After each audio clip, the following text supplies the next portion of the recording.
1977년도에 이제 하버드 대학교에 이 경제학과 교수였던 이 존 케네스 갤브레이스라는 사람은 20세기를 이렇게 표현을 했어요. 20세기는 불확실성의 시대다, 이렇게 말을 했어요. 1, 2차 세계대전을 거치면서 전 세계는 매우 빠르게 성장했고 또 자유민주주의 치하에서 발전되었고 안정적으로 성장하긴 했지만, 그러나 세계는 여전히 불확실성 가운데 있다라고 이렇게 평가를 한 겁니다. 왜냐하면 아직도 정치적으로나 경제적으로 사회적으로 또 미래가 불안정한 시대라고 이렇게 평가를 한 겁니다.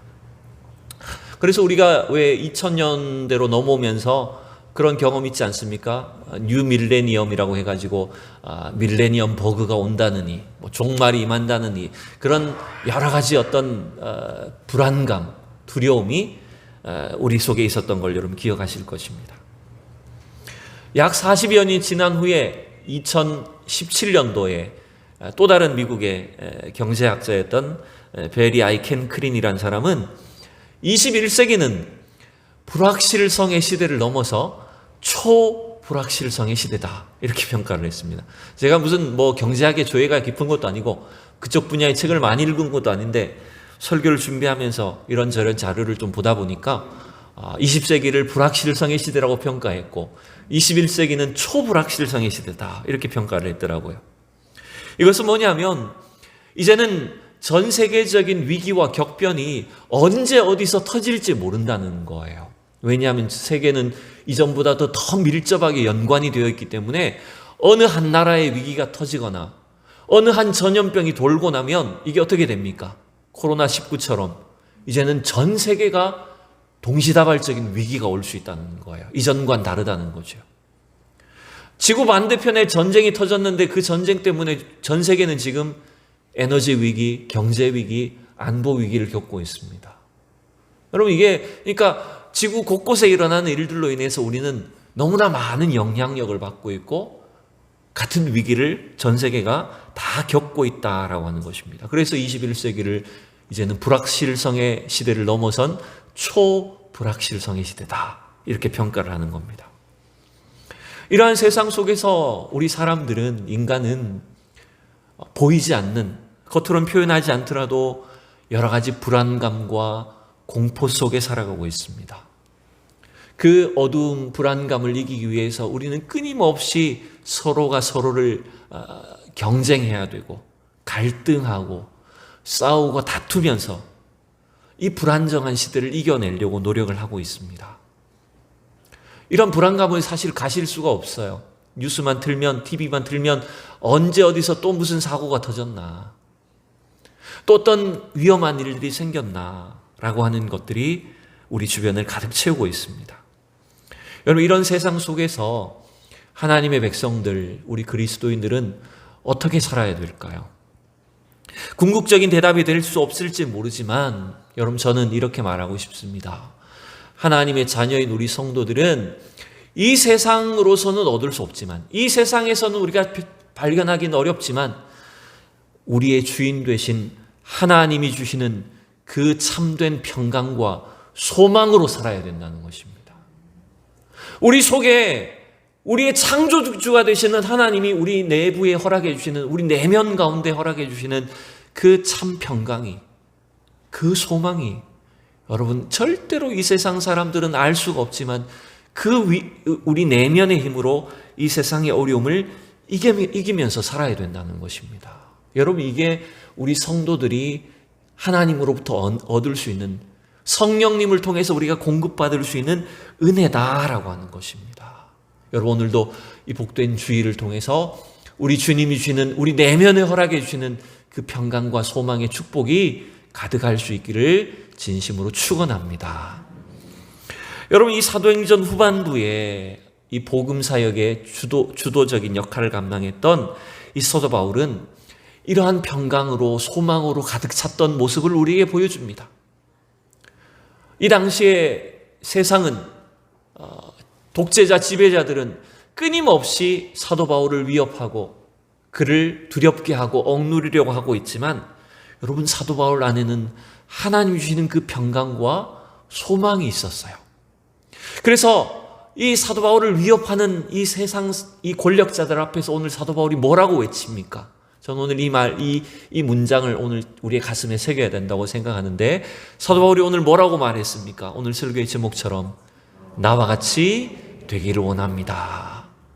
당신 모든 사람들, 여러분 모두가 다 나와 같이 되기를 원합니다. 이렇게 말하는 거예요. 여러분 한번 옆에 분에게 한번 이렇게 한번 말해 주십시오. 나와 같이 되기를 원합니다. 한번 인사해 보세요. 말해 보세요. 여러분, 제가 시키니까 하지 이거 이상한 말 아닙니까? 얼마나 교만한 소리입니까? 나와 같이 되십시오. 나처럼 사십시오. 이렇게 말할 수 있는 사람이 사실 과연 얼마나 됩니까? 굉장히 어려운 말입니다. 이것은. 여러분, 부모님들이 주로 우리 자녀들에게 아무리 여러분 내가 낳은 자식, 내가 기른 자식이라고 해도 여러분 자녀들에게 이렇게 말하실 수 있으십니까? 얘들아, 나처럼 되어라. 제발 나처럼 살아라. 이렇게 말을 할 수 있는 부모님, 과연 당당하게 말을 하실 수 있는 분이 있으실까요? 별로 없죠. 오히려 대부분의 부모님들은 이렇게 말할 거예요. 자녀들에게. 얘들아, 제발 나처럼 살지 마라. 나는 어쩌다 이렇게 살지만, 나는 어쩌다 이런 남자랑 만났지만 너는 이런 남자 만나면 안 된다. 이렇게 살면 안 된다. 왜 그렇게 좋아하세요, 여러분? 여러분, 아무리 훌륭한 선생님, 훌륭한 학자, 뛰어난 지도자라고 해도 여러분 이렇게 말을 하기는 쉽지가 않습니다. 목사인 저 자신도 마찬가지입니다. 성도들에게 여러분 저처럼 사십시오. 목사처럼 되십시오. 이렇게 말하기가 사실은 그렇게 당당하지 않은 것 같아요. 그런데 오늘 바울은 어떻게 이렇게 담대하게 말을 할까요? 세상 사람들을 향해서 여러분 모두 나처럼 되기를 바랍니다. 이렇게 담대하게 말할 수 있는 비결이 무엇일까요?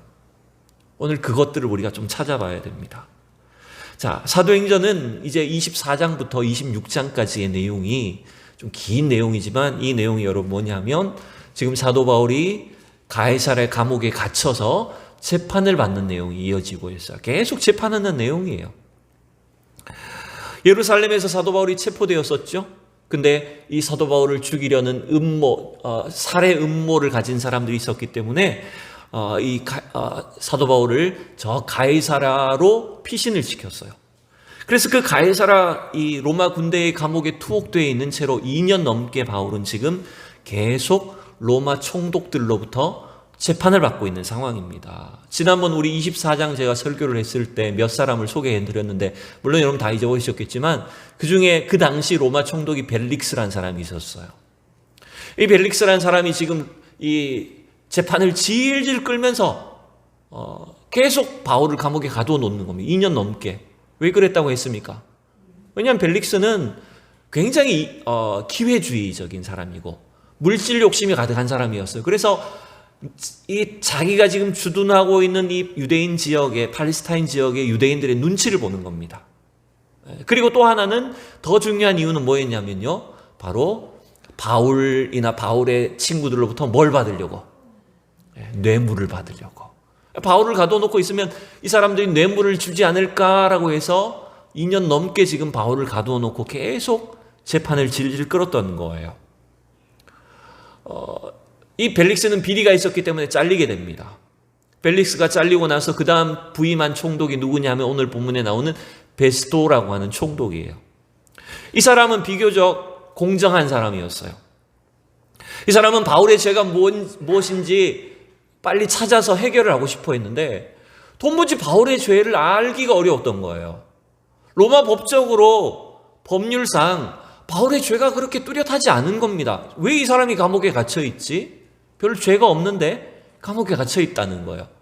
더군다나 더 어려운 문제는 뭐였냐면 바울이 그 사이에 자기가 로마 시민권자이기 때문에 자기는 여기서 재판을 끝내지 않고 어디까지 가겠다고 요청을 합니까?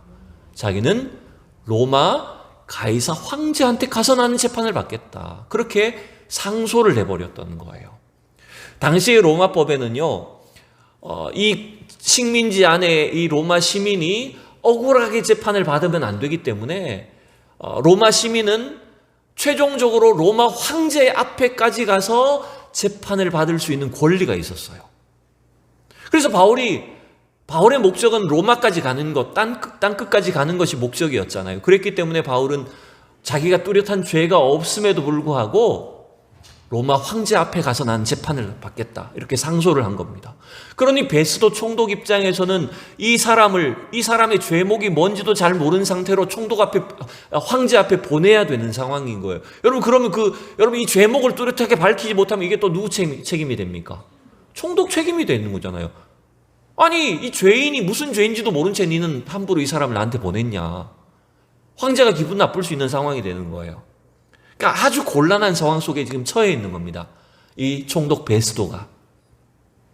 이때 신임 총독을 만나기 위해서 이 당시에 그 지역의 분봉왕이었던 오늘 본문에 또 등장하죠. 아그리빠라고 하는 왕이 그의 여동생 버니게와 함께 이 가이사랴를 방문을 합니다. 그래서 이 아그리빠 왕이 베스도 총독과 함께 지금 바울을 신문을 하는 거예요. 그 내용이 26장에 여러분 길게 이어지고 있습니다. 바울은 이 총독과 아그리빠 왕 앞에서 자신의 무죄를 변론을 합니다. 사실 이걸 말이 변명이라고 변론이라고 해서 그렇지, 그 내용을 읽어보면 여러분 간증이에요. 간증.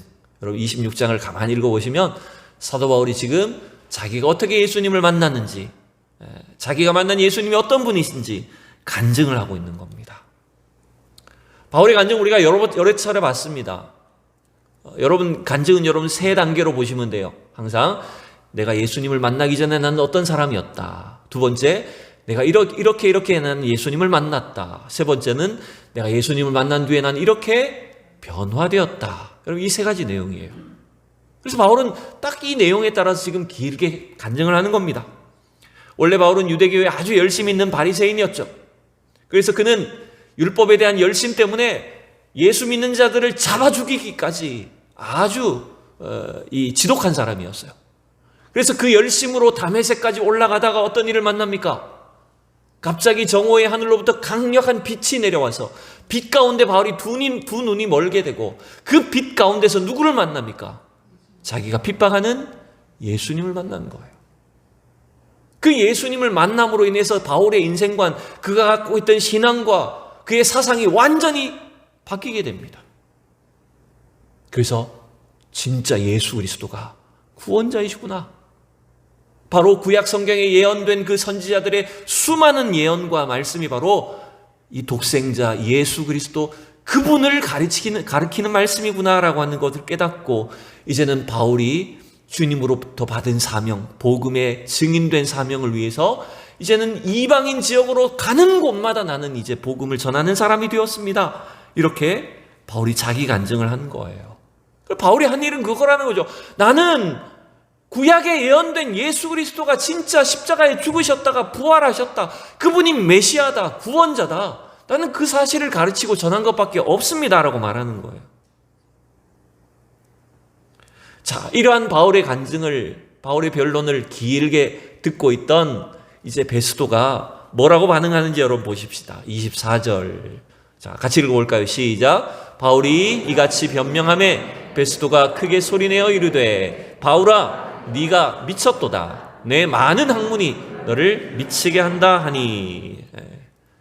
여러분 세상 사람들의 시각에서 여러분 예수 믿는 사람들, 더군다나 이렇게 더 열심히 신앙생활하고 막 새벽기도 나가고 저녁에도 나가고 1년 내내 막 한 주도 빠지지 않고 예배드리고 이런 사람들 보면 세상 사람들 뭐라고 할까요?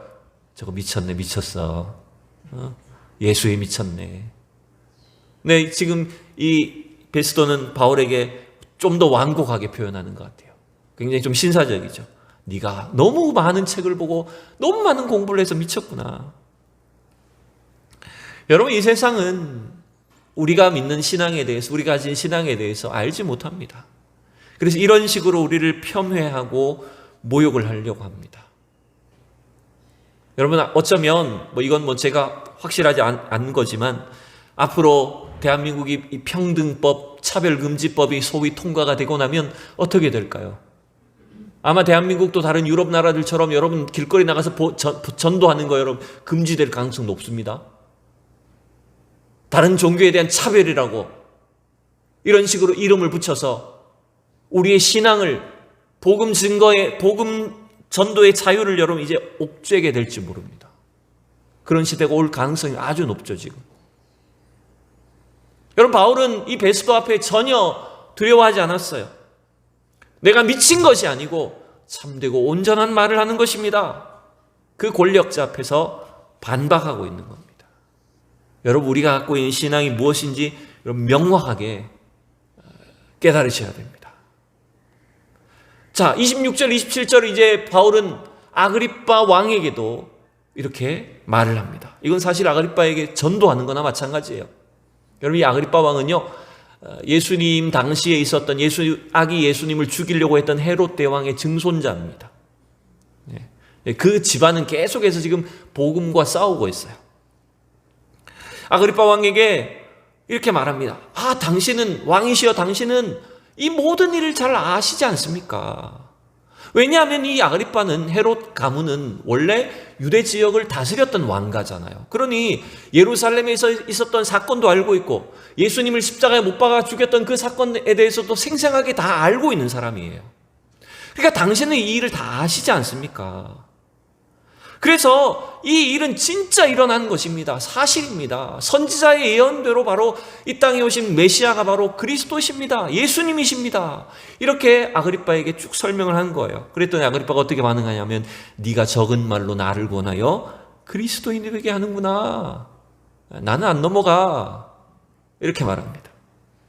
자, 이제 마지막 바울이 그 아그리빠에 대해서 앞에 얘기했던 베스도를 포함해서 아그리빠에게 뭐라고 담대히 선포합니까? 우리 29절을 다시 한번 읽어봅시다. 시작. 바울이 이르되 말이 적으나 많으나 당신뿐만 아니라 오늘 내 말을 듣는 모든 사람도 다 이렇게 결박된 것 외에는 나와 같이 되기를 하나님께 원하나이다 하니라. 아멘. 여러분, 이게 얼마나 놀라운 상황인지 여러분 생각해 보세요. 죄수가 지금 권력자들 앞에 뭐라고 하는 거예요? 나와 같이 되시기를 바랍니다. 이렇게 말하는 거예요. 다만 나처럼 감옥에 들어오진 마시고 나와 같이 되십시오. 여러분, 이게 얼마나 웃긴 일입니까? 아니, 권력을 가진 사람들 입장에서 뭐가 부족하겠습니까? 근데 감옥에 갇힌 죄수가 도리어 자기들한테 저처럼 되셔야 됩니다. 이렇게 이야기를 하는 거예요. 바울은 어떻게 이렇게 담대할 수 있었을까요? 자기의 처지에 부끄러워하지 않고 연약해지지 않고 이 세상 권력자들 앞에서 당신 모두 다 나처럼 되셔야 됩니다. 이렇게 담대하게 복음을 전하고 외칠 수가 있었을까요? 이 바울의 담대함, 그 확신, 그 비결을 저는 세 가지로 간략하게 정리를 하고 싶어요. 첫 번째, 이 바울의 담대한 비결은 뭔지 압니까? 그것은 바로 자기 양심에 부끄러움이 없는 사람이었기 때문이에요.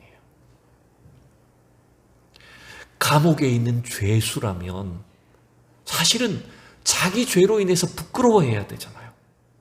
권력자들의 눈에 이 죄수 바울은 자기들보다 한참 부족한 인생이라고 생각되는데도 불구하고 전혀 바울은 개의치 않아요. 두려워하지 않아요. 도리어 죄수인 이 사람이 자기들을 향해서 권력자들한테 나와 같이 되기를 바랍니다. 이렇게 말하려고 했어요. 여러분, 이것이 어디서 왔을까요? 바울은 자기가 아무 죄가 없는 사람이라는 것이 아니라 자신의 모든 죄, 이전에 하나님을 알지 못해서, 예수 그리스도를 알지 못해서 저질렀던 그 모든 죄를 이제는 십자가에 달리신 그 주님이 나의 죄를 다 씻으셨다는 확신을 가지고 있는 사람이라는 겁니다. 그래서 여러분, 주님이 주시는 죄 사함의 은혜를 받았기 때문에 양심에 거리낌이 없는 거예요. 여러분, 우리 성도들이 이 사실을 확신하기 바랍니다. 예수 그리스도의 보혈의 은혜는 우리의 과거와 현재와 미래의 모든 죄를 사하신 것입니다. 여러분, 믿습니까? 여러분, 이게 놀라운 사실 아닙니까? 우리의 미래의 죄를 다 사하셨대요. 그러면 목사님 이제 마음 놓고 죄 지어도 되네요? 이런 말일까요? 그 말이 아니에요. 십자가 보혈의 은혜로 죄 사함 받은 성도는 더 이상 죄 가운데 살 수 없는 사람들이 됐다는 것입니다. 죄와 버타여 살 수 없고 우리는 더 이상 죄의 종로로 탈 수도 없는 그런 구원받은 자. 우리는 그래서 더 이상 양심에 거리낌이 없는 자들로서 담대하게 살아갈 수 있는 사람들이 되었다라고 하는 것입니다. 그래서 바울은 이 정결해진 이 양심 때문에 권력자들 앞에서도 담대하게 당신들은 나와 같이 돼야 됩니다, 이렇게 말을 할 수 있는 거예요. 도리어 사실 누가 양심의 거리낄까요? 바울과 대화하는 권력자들이 도리어 양심의 거리끼지 않을까요? 자기들이 욕심 때문에 저지른 죄, 사람을 함부로 학대하고 때리고 죽이고 괴롭히고, 도리어 사실은 그들이 양심의 거리낌이 많은 거예요. 그래서 도리어 바울이 그들을 향해서 나와 같이 되기를 바랍니다, 이렇게 선포할 수 있었던 거라는 겁니다. 두 번째, 여러분, 바울의 이 담대함, 확신 어디서 왔는지 아십니까? 그것은 바로 바울은 뭘 경험한 사람입니까? 어둠에서 빛으로, 사망에서 생명으로 그는 예수 그리스도를 만난 사람인 거예요. 그게 지금 바울이 예수를 알지 못하는 사람들 향해서 여러분 모두 나와 같이 되기를 바랍니다, 이렇게 말을 할 수 있는 거예요. 오늘 26장 14절 15절에 보면 바울이 그 경험을 다시 이렇게 말을 하고 있습니다.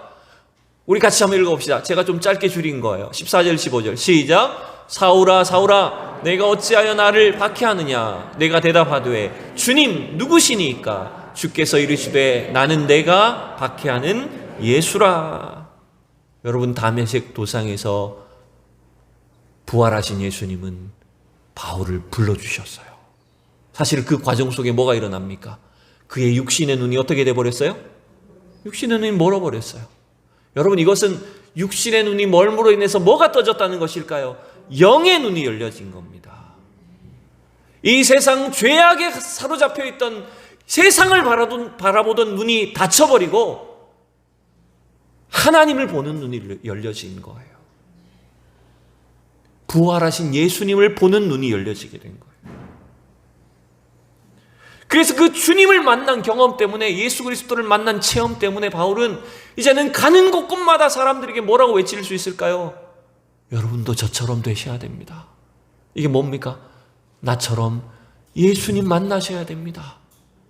나처럼 하나님 만나셔야 됩니다. 이렇게 선포할 수 있게 됐다는 거예요.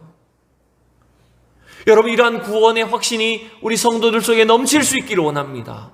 그래야 우리도 이렇게 선포할 수 있습니다. 여러분, 자녀들에게 이제 말하셔야 됩니다.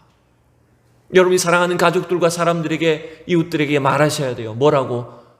나처럼 예수님 만나셔야 됩니다. 나처럼 하나님 만나셔야 됩니다. 나처럼 되시기를 원합니다. 이렇게 할 수 있는 비결은 바로 바울이 예수님을 만났기 때문이라는 거예요. 여러분, 주님을 만난 우리 성도들 이제 담대하게 나처럼 되시기 바랍니다 라고 선포할 수 있기를 축복합니다. 마지막 세 번째, 바울의 그 담대함과 확신 비결이 뭔지 아닙니까? 그것은 바로 하나님이 자기에게 주신 일, 하나님 주신 사명에 대해서 최대의 긍지를 갖고 있기 때문이에요. 바울은 자신의 인생의 사명이 뭔지 이제 확신을 하고 있습니다. 예수님 만나기 전까지는 그의 사명은 예수 믿는 자들을 잡아 죽이는 일이었어요. 근데 이제 부활하신 예수님을 만난 뒤에 그의 사명은 뭐가 됐습니까? 그의 사명은 살아계신 주님의 그 복음을, 생명의 복음을 땅끝까지 증거하는 것이 바울의 사명이에요. 그래서 대충 하지 않습니다. 바울은 이 정도면 됐다고 쉬지 않습니다. 길이 막혔다고 포기하지도 않습니다. 감옥에 갇혔다고 절대로 낙심하지 않습니다. 바울은 어디까지 갈 걸 확신하고 있습니까? 바울은 자기에게 준 사명, 로마까지, 땅끝까지 가는 것이 하나님 주신 사명이라고 하는 것을 분명하게 확신하고 있어요. 그래서 지금 감옥에 갇혀있는 신세이지만 전혀 두려워하지 않습니다. 도리어 담대한 것입니다. 여러분, 하나님께서 저와 여러분을 구원해 주시고 우리의 가정이나 직장이나 사업이나 우리에게 주신 이 일들을 하나님께서 우리에게 주신 사명이라고 깨달을 수 있기를 축복합니다. 하나님께서 나에게 맡기신 것이라고 여러분 생각하셔야 됩니다. 그럼 우리가 어떻게 살아갈 수 있을까요? 우리가 짜증내지 않는 거예요. 부끄럽지만 목사인 저도 가끔 짜증냅니다. 하나님이 나에게 이 사명을 주셨다는 것을 깨닫는다면, 그 사명에 대한 담대함과 긍지가 있다면, 여러분, 우리는 절대로 후회하지 않고 하나님 맡긴 사명을 끝까지 감당할 수 있는 사람이 될 것이라고 저는 생각합니다. 여러분, 사도 바울은 오늘 다시 우리에게 가르쳐 줍니다. 우리 모두, 여러분들 나와 같이 되시기를 원합니다. 이렇게 말합니다. 이 말은 우리 모두가 바울이 그랬던 것처럼 예수 그리스도를 믿고 구원받은 은혜로 살며 하나님 우리에게 맡기신 그 사명에 무한한 긍지를 가지고 하나님의 일을 감당하는 사람이 되어야 된다는 것을 말하고 있습니다. 그렇다고 해서 여러분 전부 다 목사 되라는 소리 아닙니다. 전부 다 선교사가 되라는 소리가 아니에요. 우리 삶의 현장에서 주님 맡기신 그 사명을 감당하는 것, 우리에게 맡기신 이 복음 증거의 사역을 감당하는 것이 바로 하나님께서 우리에게 맡기신 일이라는 거예요. 어떤 성도님 저한테 그런 말씀하시더라고요.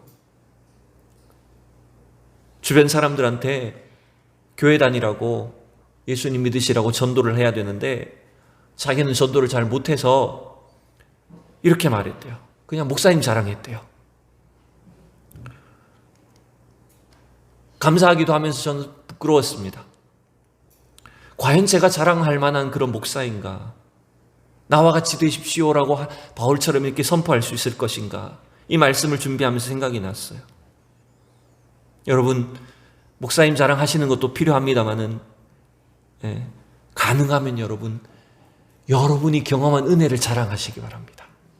특별히 서현교회를 나와서 이 교회 공동체 가운데서 내가 경험한 하나님의 사랑이 이렇습니다, 내가 만난 주님이 이런 분이십니다 라고 하는 그 은혜를 여러분 담대하게 선전하는 우리 성도들이 될 수 있기를 축복합니다. 여러분 그렇지 않습니까? 우리가 어디 맛있는 식당 하나만 발견해도 어떻게 합니까? 꽁꽁 숨겨두고 나 혼자만 먹어야지 이렇게 삽니까? 어떻게 하십니까 여러분? 식당 하나 맛있는 거 발견하면 여러분 아는 사람 만나면 어떻게 해요? 돈 안 받아도 여러분 광고 다 해주시잖아요. 광고비 안 받으시는데 여러분 선전 다 해주시잖아요. 왜 그렇죠? 나만 알고 있으면 안 된다고 생각하기 때문에. 우리가 만난 예수님, 내가 경험한 그 복음, 그 구원의 은혜는 여러분 이 세상 맛집 하나보다도 훨씬 더 중요한, 모든 세상 사람들이 알아야 될 가장 중요한 비밀스러운 은혜입니다. 그래서 오늘 바울처럼 우리도 이렇게 말해야 되는 거예요. 여러분 모두 나처럼 되시기 바랍니다. 이렇게 담대하게 선포해야 되는 겁니다. 자, 이제 말씀을 맺기를 원합니다. 오늘 바울은 우리에게, 사실 우리가 인간적으로 말하기 어렵고 부끄럽지만 양심에 전혀 부끄러움 없이 죄사함의 확신 가운데 나와 같이 되시라고 사람들에게 선포합니다. 예수님을 만난 그 은혜, 하나님을 만난 그 체험 때문에 여러분 모두 나와 같이 되셔야 됩니다라고 선포합니다.